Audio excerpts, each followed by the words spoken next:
कई बार हमारे जीवन में इतनी कठिनाइयाँ आ जाती हैं या तो ये कहें कि इतनी मुश्किलों का सामना हमें कई बार करना पड़ता है कि हमें रास्ता नज़र आना बंद हो जाता है। समझ में नहीं आता कि हम पहुंच पाएंगे अपनी मंजिल तक या नहीं, या हमारी मंजिल यहीं ख़त्म होती है। हम हौसला और उम्मीद हारने लगते हैं, पर हमें ऐसा नहीं करना दोस्तों। हमें अपनी उम्मीद नहीं हारनी। इसी छोटे से उस पे मेरी कहानी आधारित है। उम्मीद करती हूँ आपको अवश्य पसंद आएगी। आप ज़रूर सुनिए। आखिरी उम्मीद। एक बार एक आदमी रेगिस्तान में कहीं भटक गया। उसके पास खाने पीने की जो थोड़ी बहुत चीज़ें थी वो जल्द ही ख़त्म हो गई, और पिछले 2 दिनों से वो पानी की एक एक बूंद के लिए तरस रहा था। वह मन ही मन जान चुका था कि अगले कुछ घंटों में अगर उसे कहीं से पानी नहीं मिला तो उसकी मौत पक्की है। पर कहीं न कहीं उसे ईश्वर पर यकीन था कि कुछ चमत्कार होगा और उसे पानी मिल जाएगा। तभी उसे एक झोपड़ी दिखाई दी। उसे अपनी आंखों पर यकीन नहीं हुआ। पहले भी वह मृग तृष्णा और भ्रम के कारण धोखा खा चुका था, पर बेचारे के पास यकीन करने के अलावा कोई चारा भी तो न था। आखिर ये उसकी आखिरी उम्मीद जो थी। वह अपनी बची खुची ताकत से झोपड़ी की तरफ रेंगने लगा। जैसे तैसे करीब पहुंचता उसकी उम्मीद बढ़ती जाती, और इस बार भाग्य भी उसके साथ था। सचमुच वहाँ एक झोपड़ी थी। पर ये क्या, झोपड़ी तो वीरान पड़ी थी, मानो सालों से कोई वहाँ भटका न हो। फिर भी पानी की उम्मीद में आदमी झोपड़ी के अंदर घुसा। अंदर का नज़ारा देख उसे अपनी आंखों पे यकीन ना हुआ। वहाँ एक हैंडपंप लगा था। आदमी एक नई ऊर्जा से भर गया।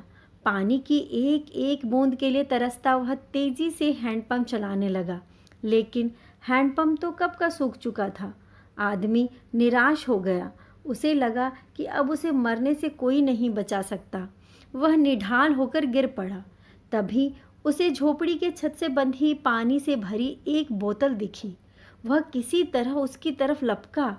वह उसे खोलकर पीने ही वाला था कि तभी उसे बोतल से चिपका एक कागज़ दिखा। उस पर लिखा था, इस पानी का प्रयोग हैंडपंप चलाने के लिए करो और वापस बोतल भरकर रखना नहीं भूलना। ये एक अजीब सी स्थिति थी। आदमी को समझ नहीं आ रहा था कि वो पानी पिए या उसे हैंडपंप में डालकर उसे चालू करे। उसके मन में तमाम सवाल उठने लगे। अगर पानी डालने पे भी पंप नहीं चला, अगर यहाँ लिखी बात झूठी हुई, और क्या पता ज़मीन के नीचे का पानी भी सूख चुका हो तो? लेकिन क्या पता पंप चल ही पड़े? क्या पता यहाँ लिखी बात सच हो? वह समझ नहीं पा रहा था कि क्या करे। फिर कुछ सोचने के बाद उसने बोतल खोली और कांपते हाथों से पानी पंप में डालने लगा। पानी डालकर उसने भगवान से प्रार्थना की और पंप चलाने लगा। 1 2 3 और हैंड पंप से ठंडा ठंडा पानी निकलने लगा। वो पानी किसी अमृत से कम नहीं था। आदमी ने जी भर के पानी पिया। उसकी जान में जान आ गई। दिमाग काम करने लगा। उसने बोतल में फिर से पानी भर दिया और उसे छत से बांध दिया। जब वो ऐसा कर रहा था, तभी उसे अपने सामने एक और शीशे की बोतल दिखी। खोला तो उसमें एक पेंसिल और एक नक्शा पड़ा हुआ था, जिसमें रेगिस्तान से निकलने का रास्ता था।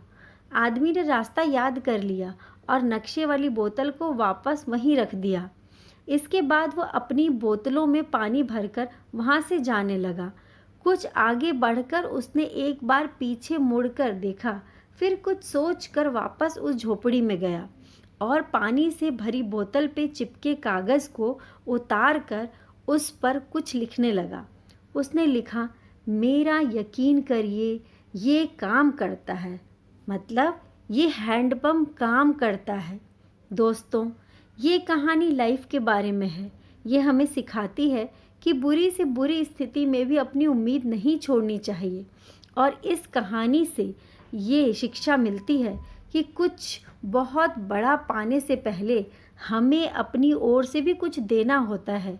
जैसे उस आदमी ने नल चलाने के लिए मौजूद पूरा पानी उसमें डाल दिया। देखा जाए तो इस कहानी में पानी जीवन में मौजूद अच्छी चीज़ों को दर्शाता है।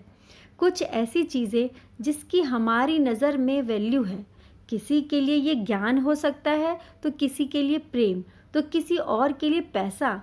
ये जो कुछ भी है, उसे पाने के लिए पहले हमें अपनी तरफ से उसे कर्म रूपी हैंडपंप में डालना होता है और फिर बदले में आप अपने योगदान से कहीं अधिक मात्रा में उसे पाते हैं। धन्यवाद। उम्मीद करती हूँ आपको मेरी कहानी पसंद आई होगी।